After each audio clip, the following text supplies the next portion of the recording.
Hello guys, welcome back to my YouTube channel. For today video guys, pakita ko po yung bahay ng aming sisters in Christ. Ayan po guys yung sa labas po ng bahay nila. Ayan po yung mga tanim niya. At meron rin po silang puno ng suha. Ayan po yung labas.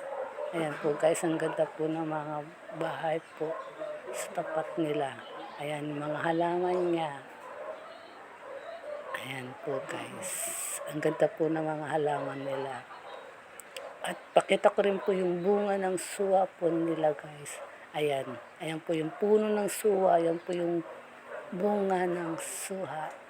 Ayan. Ang dami pong bunga. Hindi pa po siya hinog guys.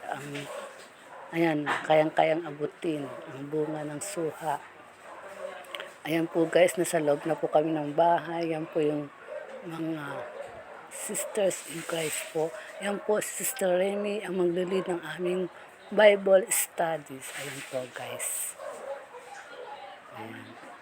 Pakita ko rin po guys yung pagkain na aming pagsasaluhan po pagkatapos ng aming Bible study. Ayan guys. Ayan po yung harapan po nila, yung puno ng suha. Ayan, ang laki po ng bahay nila. Ayan, Sister Remy kumakaway. Ayan po yung aking mga kapatid in Christ. Ayan po guys. Ayan po ang aking mga sisters in Christ. Guys, thank you for watching. Please like and subscribe to my YouTube channel.